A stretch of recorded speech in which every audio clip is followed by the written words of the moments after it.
안녕하세요. 팝 아티스트 낸시 랭입니다. 어떤 질문도 피하지 않고 당당히 맞서 신앙의 근육을 키워나가는 낸시 랭의 신앙 펀치.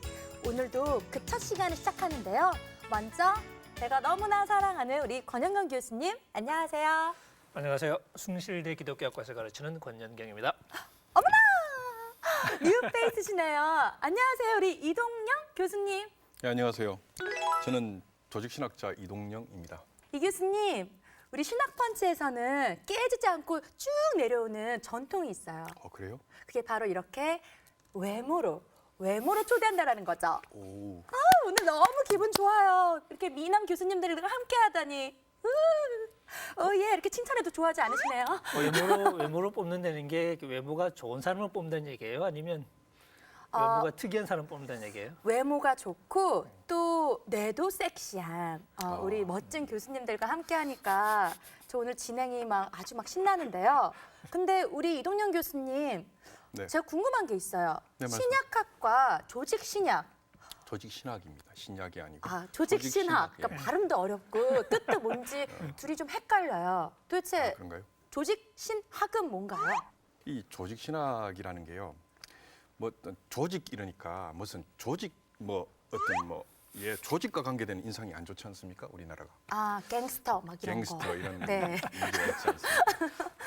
그런데 이제 이 조직신학은 우리 기독교의 근간이 되는 교리를 다루는 신학의 분야입니다. 그 문장 다시요. 교리를 다루는 분야입니다. 교리를 다루는 그 분야. 교리의 성경적 배경, 그리고 교리의 형성 과정, 그리고 교리가 어떻게 우리 신앙과 삶에 적용될 수 있는가, 이런 것들을 체계적이고 구성적이고 조직적으로 설명을 한다고 해서 너무 멋있어요. 뭔가 되게 있어 보여요. 조직신학이라고 그러죠. 알겠습니다. 조직신학은 그런 겁니다. 네. 이동윤 교수님 혹시 나쁜 일 있으셨어요? 저도 이 생애를 살아오면서 때로는 즐거운 일도 있었지만 굉장히 힘든 일들도 있었죠. 있었습니다. 하나님 원망하셨나요? 때로는 그렇게 원망한 적도 그게 있었습니다. 언제였나요? 뭐 때문에? 제가 유학 시절에 네. 나름대로 오랜 외국 생활을 했는데 굉장히 유학 생활이 나름대로 스릴과 서스펜스가 넘치는 파란만장한 생활이었어요. 여기도 또 유학파신데요. 많이 힘드셨구나. 그러면 하나님 떠나고 싶은 생각도 있으셨겠네요? 그렇다기보다는 뭔가 하나님께서 이 해외에서 나에게 등을 돌리셨구나. 나를 방치해 놓으셨구나. 나를 버렸구나. 방조하셨구나. 버렸구나. 네, 나를 쳐다봐 주시지 않으시는구나. 그러다 보니까 너무 섭섭하고. 이렇게 정말 멋진 신학자분들과 함께 하니까 우리 두 교수님 때문에 제가 오늘 갑자기 묻고 싶은 돌직구가 생각났어요. 그런가요? 왜 신실한 크리스천에게도 나쁜 일이 생기나요? 뜨든. 이거 정말 참. 궁금했던 거예요. 그렇구나. 나쁜 일이 생기죠. 네, 신실한 크리스천에게도 나쁜 일이 생기는 게 아니라 나쁜 일은 다 생기는데 신실한 크리스천도 예외가 아니다. 성경에서 또 하나님께서 무조건 하나님 믿으면 사랑하는 자들은 지켜주시고 보호해주신다고 약속하셨잖아요. 예. 근데 왜 안 그래요? 물론 특별한 경우는 하나님이 특정한 어려움으로부터 지켜주신다는 약속이 있고 또 그런 경험들도 있고. 그런데 그렇죠. 일반적으로 어려움 안 겪는다는 얘기는 아닌데 그러면 무슨 의미일까 하는 고민을 이렇게 해보게 되죠. 하나님이 지켜주신다, 보호하신다 그럴 때 그게 뭘까? 근데 오히려 이제 우리 경험에는 고난을 신실하기 때문에 더 고난을 겪는다고 얘기하고 성경은 오히려 신실하고 하게 살고자 하면 더 어려움을 고난이 겪을 있다. 것이다 라고 얘기하기도 하고 성경 내용 자체가 또 고난을 받는 사람들 얘기로 채워져 있고 히브리서에서 구약의 모든 유명한 사람들 다 이렇게 종합적으로 얘기하잖아요. 11장에 보면 믿음의 영웅들이라고 흔히 부르는 네, 그 그렇죠. 사람들 얘기를 처음부터 끝까지 쭉 보면 다 고생을 바가지로 한 사람들 네. 얘기를 쭉 읽어가면서 그 사람들의 믿음에 대해서 얘기하거든요. 이게 하나님이 그 사람들을 지켜주신다는 얘기가 어려움을 안 겪게 해주신다는 얘기는 아닌 것 같다. 그럼 네. 보호해준다라는 말씀, 그럼 지켜주는 게 꼭 그런 뜻이 아니라면요? 이제 우리가 이 질문을 할 때 네. 전능한 하나님을 이제 전제를 해놓고 위에서 내려다보듯이 근데 하나님 왜 이렇게 하지?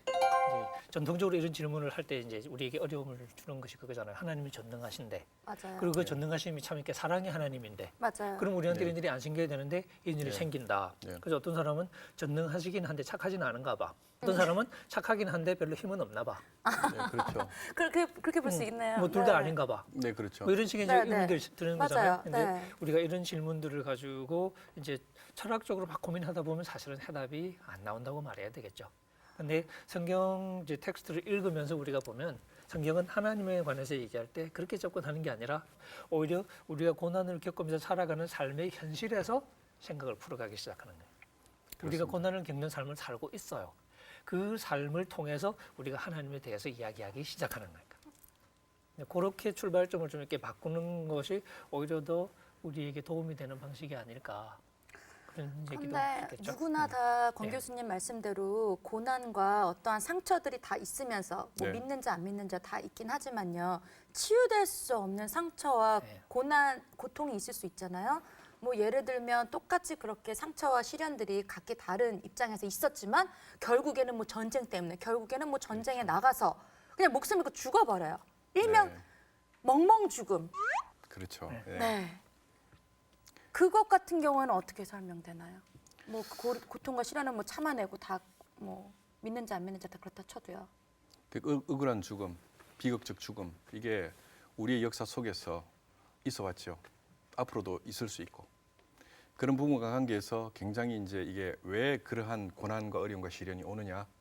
하나님께서 선하시고 전능하신데 왜 이 세상에는 그런 일들이 생기느냐? 이런 신학적 질문들이요.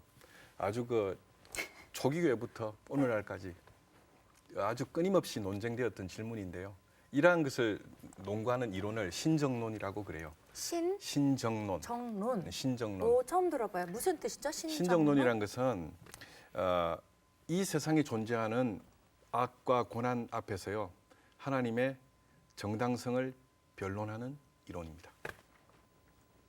듣도 보도 못해서 그게 하나님이 뭐예요? 올바르다는 사실을 변호하는 변호하는 이론이죠. 이 세상에 존재하는 악에 신정론. 대해서 올바르지 않은 것 같잖아요. 그러면 신의 변호사예요? 신을 변론하는 하나님의 정당성을 그러니까 the 변론하는- lawyer of the God. 그렇죠. 변론하는 이론인 것이죠. 그러니까 지금 우리 현실은 질문을 불러일으키잖아요. 네. 아까 말한 네. 것처럼 하나님이 전능하시다며. 그리고 그 사랑이 하나님이라며. 네, 근데 우리의 이런 일이 왜 생기지? 그렇죠. 그럼 하나님한테 대한 질문이 생기는 거죠. 거기에 대해서 하나님의 올바르심을 변호하는 거죠. 변호하는 이론. 그래서 신의 정당성을 변론하는 이론, 신정론이라고 하죠. 알겠습니다. 아주 어려운 이론이죠. 네, 어려운 이론이고요. 네, 처음 들어봤어요. 제가 이제 그 화란에서 네덜란드에서 공부를 했는데요. 네덜란드에서 이 신정론을 문제를 가지고 제 지도 교수님하고 토론해볼 기회가 있었어요. 오, 그때 제가 이렇게 이야기했습니다. 오늘 내가 신정론에 대한 해명을 좀 해보고 싶다고 했더니 저희 지도 교수님이 정색을 하시면서 이렇게 말했습니다. 신정론에 대해서는 해명할 수 없다. 다만 보다 더 나은 설명만 있을 뿐이다. 그래서 어려운 주제죠. 오늘 우리 주제가 신정론인데요. 제가 여기에 나오게 됐는데 첫 출연에 신정론 갖고 해달라고 해서요. 제가 이 첫 출연의 신정론 이게 어려운 주제라서 제가 참 고민했습니다. 이 어려운 주제로 나와야 되나 말아야 되나. 그러다가 제가 이제 한 번 불러줬는데 안 나오면은 두 번 다시 안 불러줄 것 같아가지고 어우, 예, 빠르세요. 나오기로 결심했어요. 나오시기도 전에 너무 빠르세요. 아이 그렇죠. 아, 네, give me five. Good job. 원더풀. 자, 그렇다면은 하나님께서는요, 네. 우리를 그냥 로봇 같이 네. 살게 하고 싶지 않으셨잖아요. 네. 마치 메이트릭스 다 만들어진 짜여진 우리는 모르더라도. 네, 그렇습니다. 왜? 우리를 너무 사랑하시기 때문에 자유 의지를 주셨다고 하셨어요. 그렇죠. 네, 네. 너무 사랑하사. 네. 그럼 자유 의지를 주신 건 알겠는데요.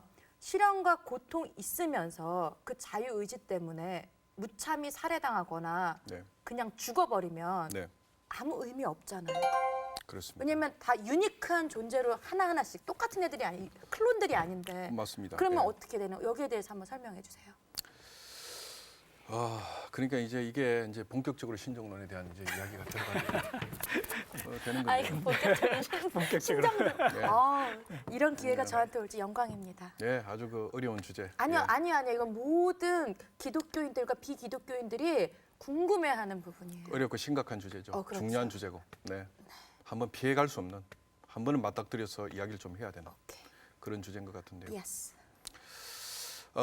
일단은 그 보면요, 이 세상에 존재하는 고난, 비극 여기에 대해서 실질적으로 희생자가 생깁니다.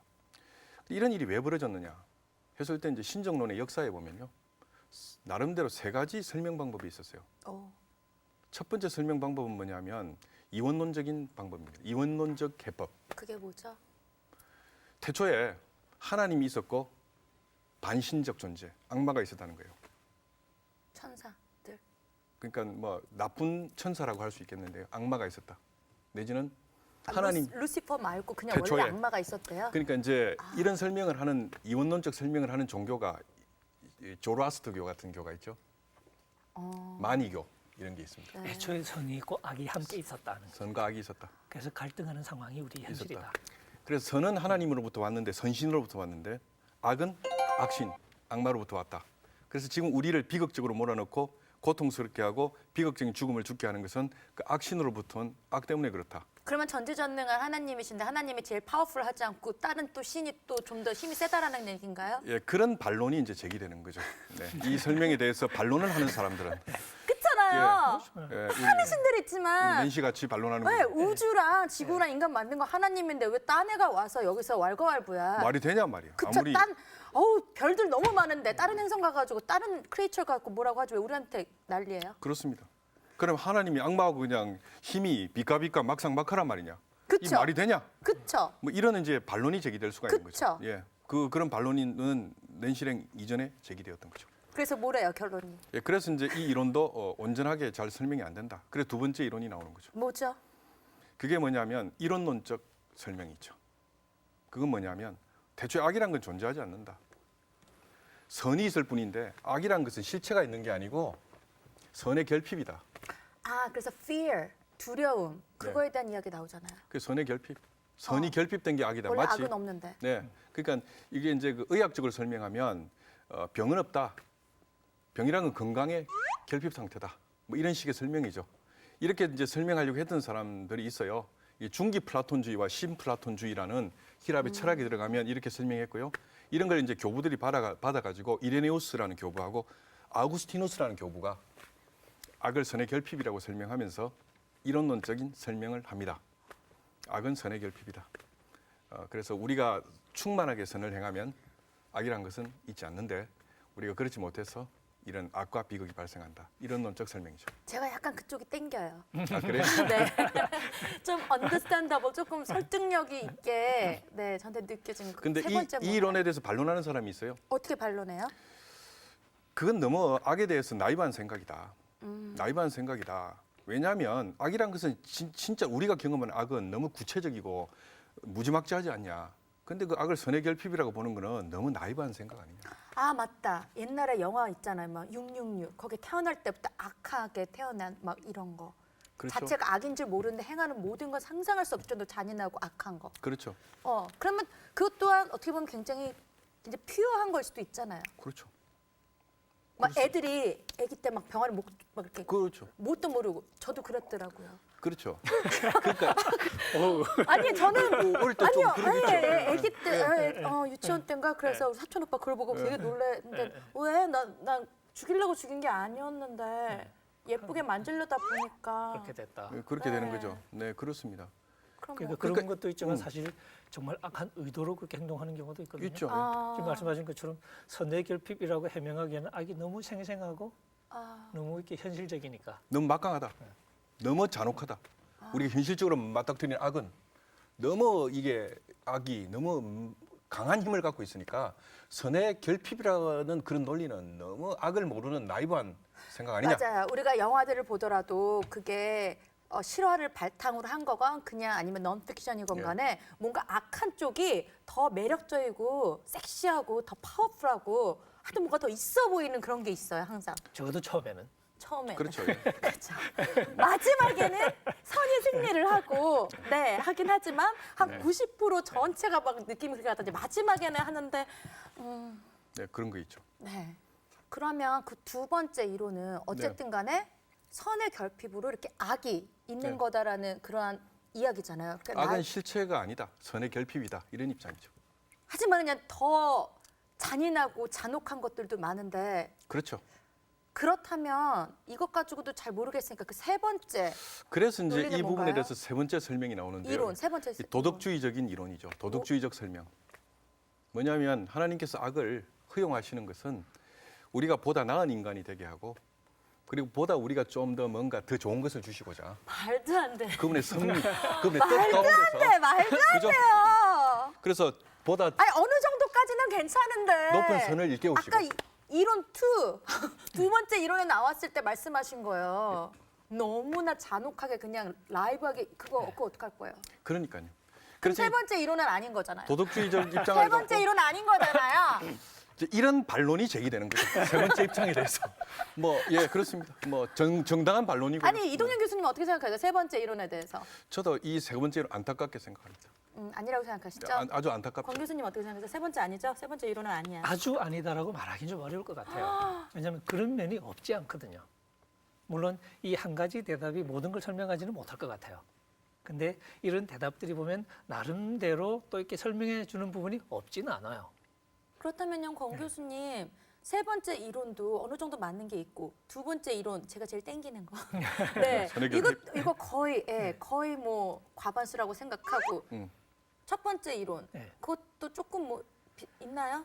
사실 세 번째 생각해 보면 같이? 그런 얘기들이 나오는 이유를 이렇게 짐작해 보면 어렵지는 않죠. 네. 왜냐하면 하나님이 모든 걸 다 하신다는 게 우리가 이렇게 얘기할 수 있지만 그러고 나면 하나님이 그럼 악도 만드셨다는 얘기가 되는 거 아니냐 하는 질문을 하겠죠. 네. 근데 그렇게 말하기는 어렵잖아요.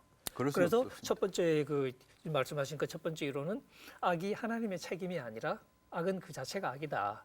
그래서 대초에 하나님이 계시지만 또 이렇게 하나님처럼 전능한 존재는 아니지만 뭔가 하나님과 좀 동떨어진 어떤 스스로 책임을 지고 있는 악의 그 기원을 좀 상정하는 거잖아요. 네. 근데 그게 또 따지고 보면 하나님 모든 걸 창조하셨는데 그럼 그게 맞지 않지 않느냐 하는 질문이 생기는 거고. 그렇죠. 예. 그러니까 이제 그 질문도 완전한 대답은 아니고 이 질문도 이 대답도 완전한 대답은 아니고 그다음 세 번째도 생각해 보면 제가 한편으로는 맞는 면이 있다라고 얘기했는데 실제로 우리가 고통을 겪으면서 많은 경우에 그런 식의 이제 결론을 내기도 하잖아요. 근데 또 한편으로 생각하면 모든 고통, 특히 처참한 고통을 그렇게 도덕적으로만 설명할 수 없잖아요.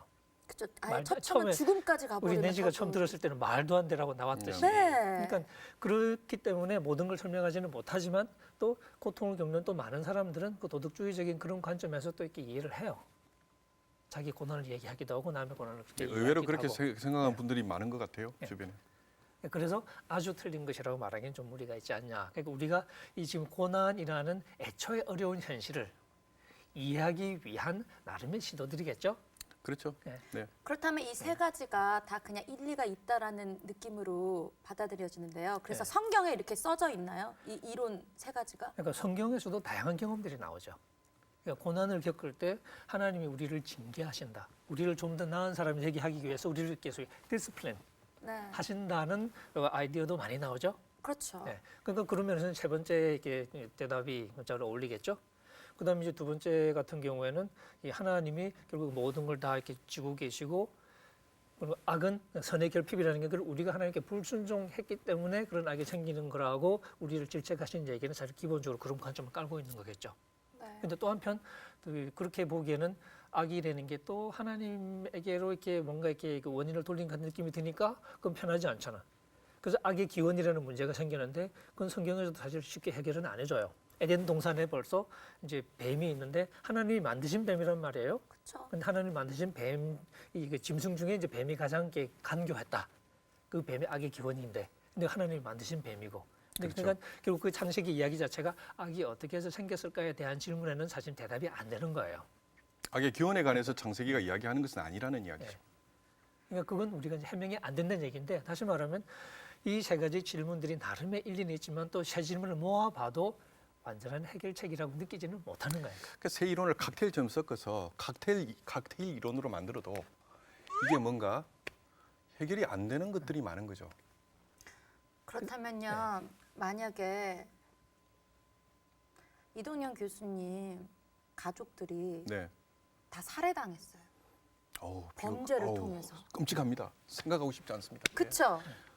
정말 이건 그러니까 이렇게 이론으로 얘기하면 그냥 쉽게 얘기가 되지만 이게 나한테 닥쳤다고 생각하면 그러면 다시 그건 뭐- 이론이 조금 새로워지지 않을까요? 그건 정말 그건 청천벽력과 같은 어떤 걸 선택하시겠어요? 가족을 선택하시겠어요? 그 생명을 아니면은 자유이자 하나님의 뜻을 선택하시겠어요? 예, 그래서 많은 사람들이 네. 그런 일을 경험한 사람들이 신앙과 관계에서 신앙을 떠난 사람들도 많고요. 그렇죠. 네, 그런 사람들이 있습니다.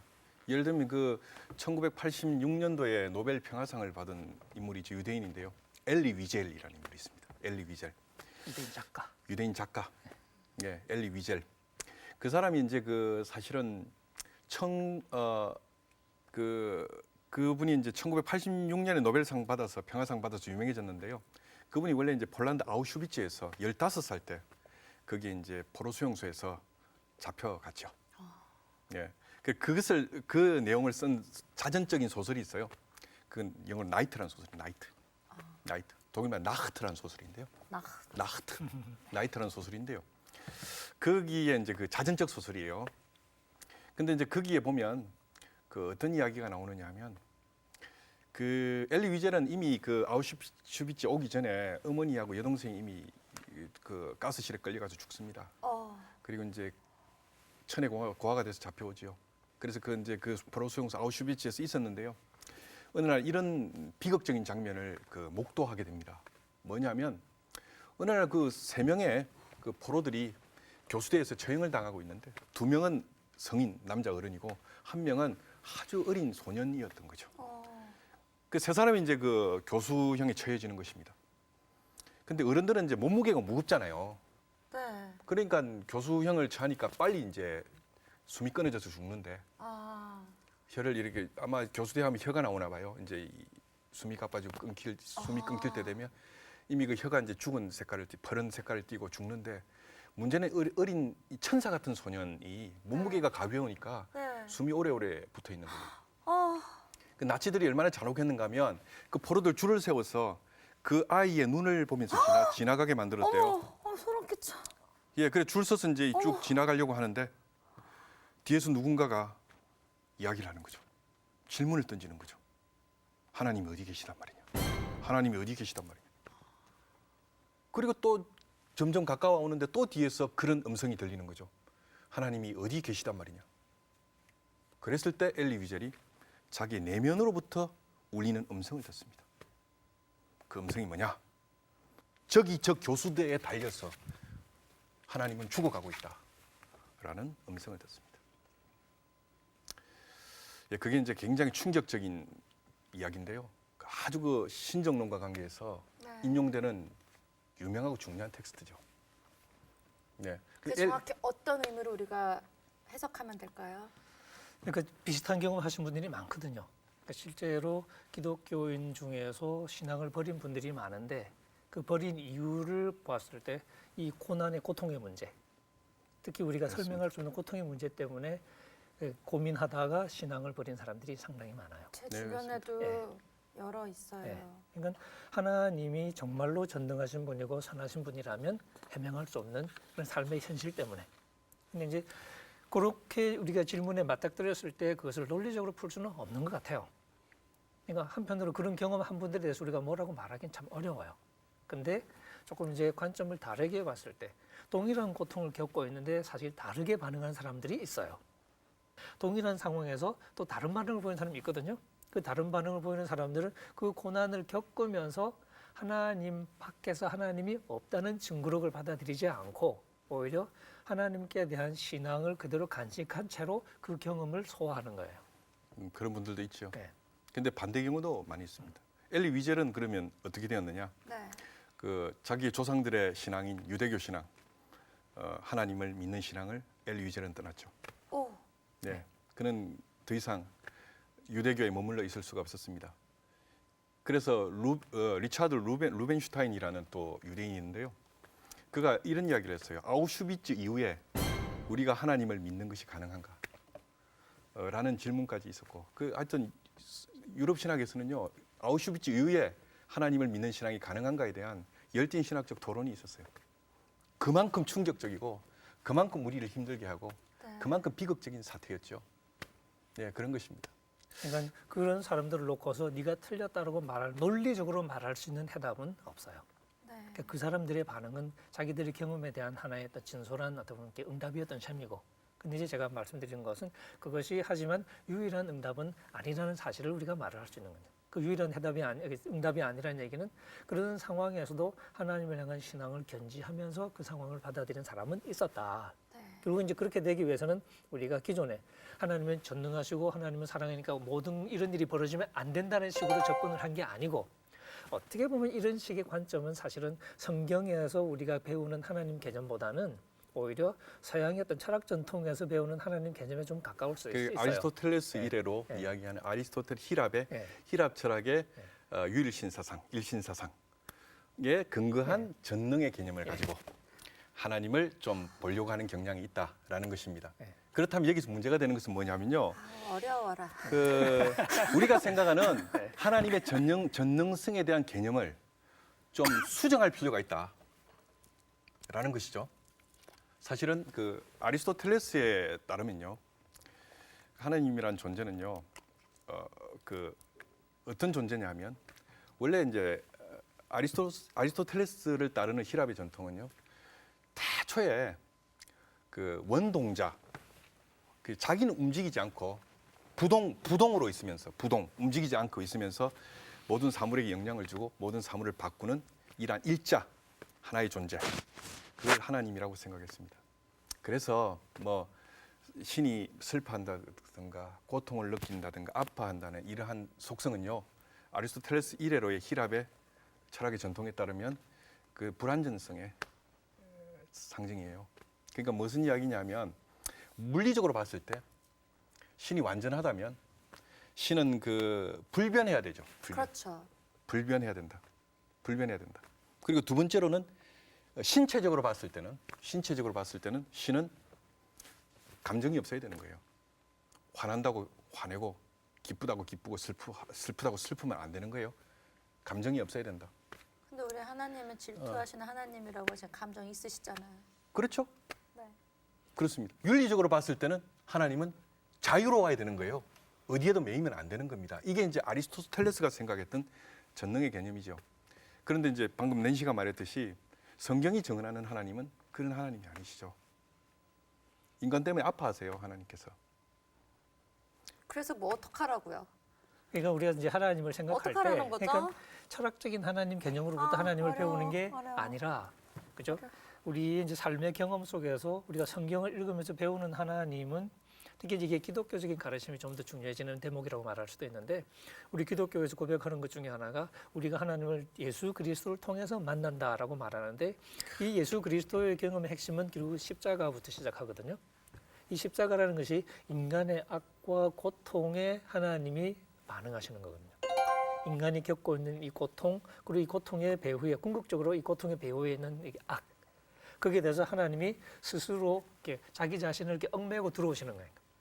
스스로가 인간의 몸을 입으시면서 그 인간의 악에 동참하셔서 그 악을 해결하겠다고 이제 나서시는 거잖아요. 이게 이제 기독교에서 말하는 성육신의 개념인데, 어머. 예, 그러니까 하나님이 전능하신 분이라는 얘기는 또 이렇게 어떻게 보완이 되게 되냐면, 그 전능하신 분이 스스로를 우리와 이렇게 얽어매잖아요. 근데 우리와 이렇게 사랑의 관계로 얽어맨다는 것은 한편으로는 하나님이 이렇게 신학자들이 그런 걸 쓰기도 하지만 하나님이 스스로를 제한하시는 거기도 한 거예요. 그러니까 조금 뭐 이렇게 마음에 드는 비유는 아니지만, 예를 들어 모든 걸 다 할 수 있는 권력을 가진 사람이 있다고 쳐보세요. 네.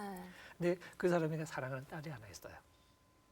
그 딸과의 관계에서 생각해 볼 때 모든 걸 다 할 수 있는 사람이지만 사실 그 딸 앞에서는 한없이 또 약해지는 거예요. 스스로를 제약하는 거죠.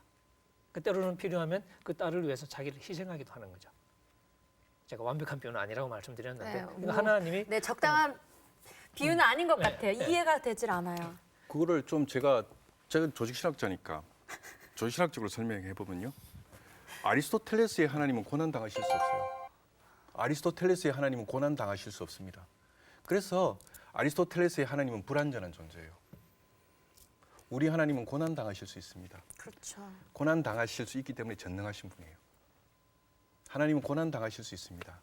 그래서 진정으로 전능하신 분이세요. 하나님은 어떤 신도 받지 않은 상처를 받으시죠. 그래서 하나님은 진정으로 전능하신 분이십니다. 알겠습니다. 조금 다르게 얘기를 이렇게 해보면, 우리가 고난을 받잖아요. 네. 근데 이제 실제로 고통을 받는 사람들의 경험 속에서 이제 제일 무서운 것 중에 하나가 이제 이 고통을 고통에서 벗어나지 못할지도 모른다는 두려움. 사실 고통을 받고 이게 고통스러워하지만 그 고통에 머물러 있고 싶어하지는 않아요. 사실 그 속내를 들여다보면. 너무 힘들잖아요. 근데 벗어나고 싶은데 그 벗어날 수 있을 것 같지 않은 상황이잖아요, 그죠? 그래서 결국은 우리 이 고통을 벗어나고 싶은데 그 고통을 벗어나게 하는 중요한 게 우리 인간의 경험에서 봤을 때 네. 누군가가 찾아와서 이렇게 괜찮을 거야라고 말해봐야 소용이 없잖아요. 소용없죠. 근데 그렇습니다. 사실 고통을 겪을 때 제일 위로가 되고 제일 힘이 되는 경우는 내 고통을 이해해 줄 수 있는 사람이 있을 때. 그렇죠. 제가 동일한 경험을 네. 겪어서 그 고통을 공감할 수 있는 사람이 있을 때. 공감하고 네. 결국 우리가 그 고통을 벗어나기 위해서 필요한 게 뭐냐면 누군가 나와 같은 고통을 겪어서 그 고통을 알고 있는 존재, 그리고 하지만 그 고통을 극복한 존재, 그 존재가 사실은 우리에게 이렇게 필요한 거예요. 그것도 이해하겠는데요. 네. 그렇다면 신실한 크리스천이 음, 두 명이 있어요. 네. 한 분은 굉장히 신실하게 하나님 잘 믿고 직장 잘 다니다가 천국에 갔어요. 한 명은 그렇게 신실하게 잘 이렇게 하나님 믿고 있는데 자식을 범죄로 인해서 뭐 잃게 돼가지고 평생을 고통 속에 있다가 천국에 갔어요. 어차피 하나님 신실하게 믿었으니까. 결론은 불공평하잖아요.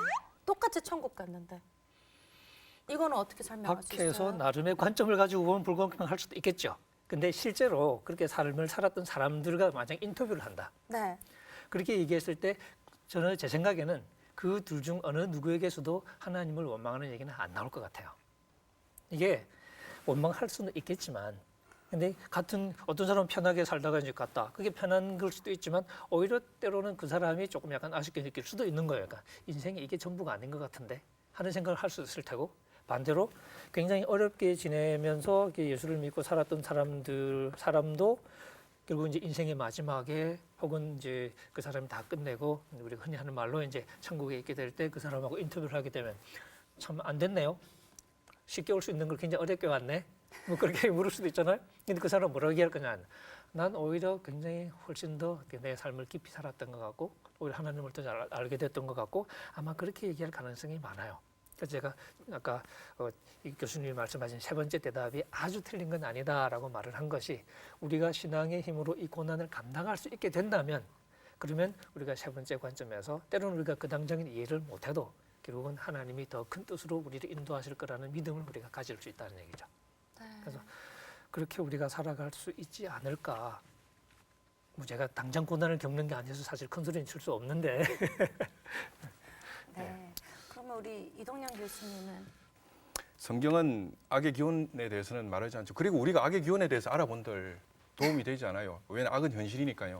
그러나 이 우리의 고난받는 현실이 단지 우리의 현실이 아니라 그리스도를 통하여 하나님께서 이 고난받는 현실에 참여하셨기 때문에 이것은 네. 또한 하나님 당신의 현실이시고 그래서 그 고난받는 사람들과 하나님께서 그리스도를 통하여 성령 안에서 함께 하시고 그들을 도우시고 함께 지키시고 인도하신다는 데 대한 우리의 간절한 기도와 어떤 염원이 있고요. 믿음이 필요하고요. 네. 그리고 그렇기 때문에 우리가 하나님과 함께 그들과 더불어 행동하고 그들을 도우면서 이 악의 문제에 대처해 나가야 할 것 같습니다. 고난의 문제에 알겠습니다. 대해서.